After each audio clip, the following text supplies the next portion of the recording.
What if I told you that there is a college dropout who became a billionaire at just 24 years old, The youngest self-made billionaire in the world.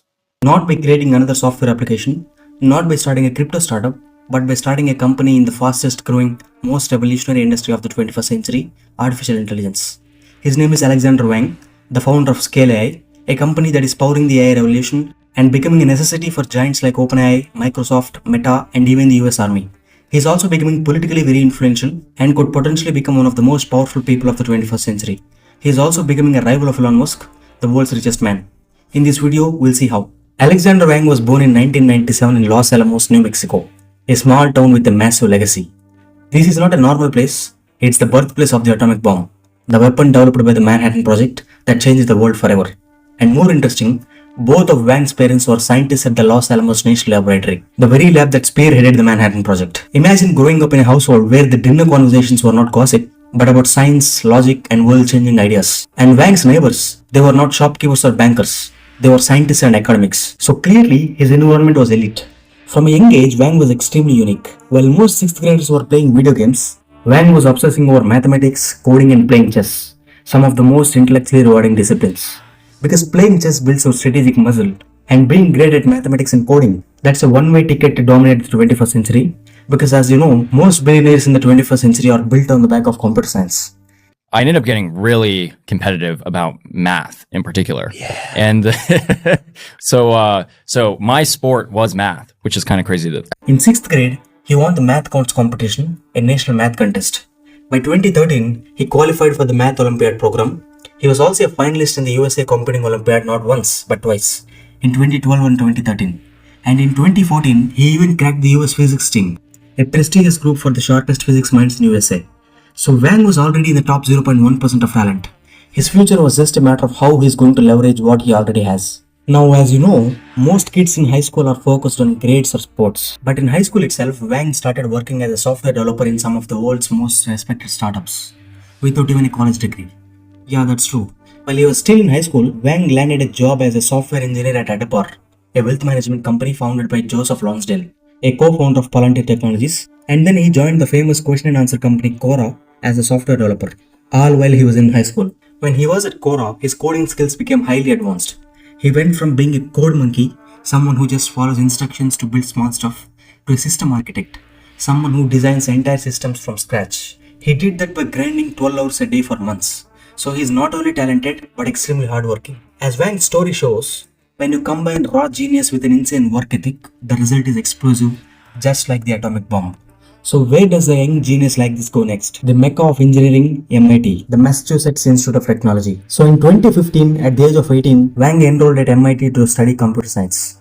But even at MIT, he was restless. During his freshman year, he was deep into AI and machine learning, exploring their potential through side projects. One project in particular stands out. Wang installed a camera in his refrigerator to catch his roommates eating his food. That sounds funny, but here's the genius part. He built an AI algorithm to analyze the camera feed, detecting movements like when the fridge door was opened or what items were removed. This project taught Wang a crucial lesson about AI. For the algorithm to work, he had to teach the AI what things look like at the first place, how a person's hand appears, what the fridge door looks like, what food inside looks like, and how the door's movement appears. This process is called data labeling, giving labels to things so that the AI can understand them. Wang realized that high-quality labeled data is the foundation of any useful AI application. Without it, AI cannot deliver results. This insight, which he gained in 2015 at MIT, would later become the cornerstone of his multi-billion-dollar company. But during that time he did the project, it didn't strike him as a startup opportunity, not yet. While he was working on these projects out of passion, Wang was also applying for internship opportunities at many tech companies. And he got offers from Google's DeepMind, Snapchat, Stripe, and OpenDoor. On paper, he had all these incredible offers, but deep down, he felt aimless. He already worked at startups like Adapar and Quora, so he didn't see joining another company as a growth opportunity. He wanted something more challenging and impactful. Then comes the pivotal moment. In December 2015, Wang sat down with the CEO of OpenDoor, Eric Wu, to discuss an internship offer. Eric shared an insight that changed Wang's life forever. As you get older, you are only going to become more risk-averse. You will get married, buy a house, have kids, etc. That means today you are the most risk-seeking you will ever be. So if there is a risk you are not willing to take now, you might never take it. This is what Eric said to Wang. But ironically, Eric was trying to convince Wang to join OpenDoor, but Wang took this advice too seriously. He understood starting his own company was the greatest growth opportunity, and he thought if he didn't take the risk at the perfect time, he's going to regret that for the rest of his life. So at the age of 19, after just 1 year at MIT, Wang made a bold move. He dropped out of MIT to start his own company. Actually, Wang's interest in starting a company began quite early. In 2010, at the age of 13, he watched the iconic movie The Social Network, every aspiring entrepreneur's favorite. The film ignited a spark in him, fueling his fascination with starting a company. A year later, in 2011, while in 9th grade, at age 14, Wang and one of his friends created a Google document filled with startup ideas. They hoped to work on them when they were older. Like they wanted to create a super popular app, and also something like an iTunes replacement, etc. These early dreams clearly show that Wang was interested in starting a company since high school, thanks to the social network. Fast forward to 2016, after dropping out of MIT, Wang began exploring ideas for his startup, and he started reflecting on the data insight that he gained from his fridge camera project at MIT. Over the next few months, he kept asking himself, how could this insight be a business? Wang realized that the biggest bottleneck in AI was not algorithms, it was data. Companies wanted to build AI models, but they lacked the high quality labeled data needed to train them effectively. So drawing from his fridge experiment, Wang landed on his billion-dollar idea, Scale AI, a company that would build a high quality data infrastructure for other companies and startups to create AI models. Scale AI was officially born in June 2016 and it was about to change the game. Then in the summer of 2016, Wang partnered with Lucigo as his co-founder and they both joined Y Combinator, world's top startup accelerator which has produced giants like Airbnb, Stripe and Dropbox. And everything clicked for them very fast. So what exactly Scale AI does? Imagine you want to teach an AI how to drive a car, which is otherwise known as self-driving technology. To do that, you need to be a professional driver yourself, someone who knows how to drive perfectly. If you are a mediocre driver yourself, the AI will also learn mediocre driving. It's the same with any AI application. To create high quality AI applications, you need high quality data. It's like studying from the best books or mentors. If you study from top-notch resources, your understanding will also be of top-notch. Scale AI provides that high-quality data. They hire expert workers who are related to driving or any other use case and use smart tools to label data. Like marking images to teach an AI what a stop sign looks like, how a pedestrian looks like, how a car looks like, and what to do in a specific case. If the AI is doing something wrong in a specific situation, the workers will correct the AI. That's how self-driving cars are built. This process is called data labeling. And this is what makes AI work. So Scale AI sells this data infrastructure to companies that need it.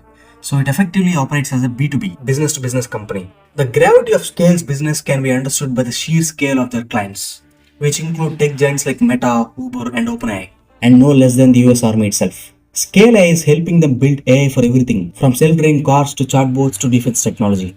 But there is also a darker side to the company story. There are multiple allegations and lawsuits against Scale AI. The elephant in the room, claims of worker exploitation. Scale relies on a global army of contractors, often called taskers, to label data and train AI models. These workers are the backbone of the company, but many of these workers raised serious issues on Scale AI. In December 2024 and January 2025, Scale was hit with multiple lawsuits in California. The allegation is Scale misclassified workers as independent contractors instead of employees, denying them benefits like overtime pay, sick days, and meal breaks.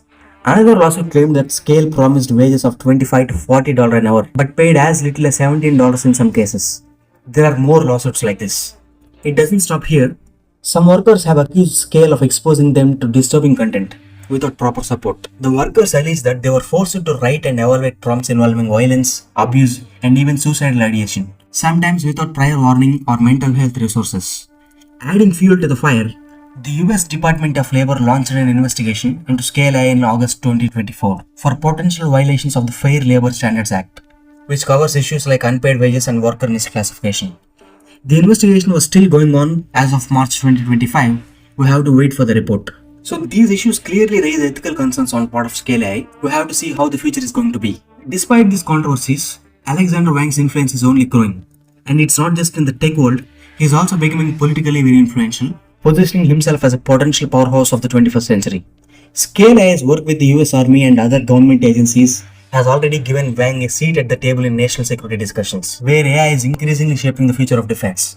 In 2024, Scale AI secured contracts to support AI development for military applications, putting Wang in direct dialogue with policymakers in Washington. But it's not just about contacts. Wang has been vocal about the role of AI in global competition, especially between the US and China. He publicly emphasized the need for the US to lead in AI innovation to maintain its geopolitical edge, a stance that has caught the attention of political leaders. Some analysts are even speculating that Wang could become a key advisor on AI policy in the coming years, given his expertise and scale AI's critical role in the industry. At just 28 years old as of 2025, Wang is rubbing shoulders with some of the most powerful figures in government and tech, a trajectory that could make him one of the most influential people of our century. You can even see him in pictures with many of the world leaders, especially at a very young age. He even has many friends in Washington. I guarantee no other founder at his age had such influence and reputation.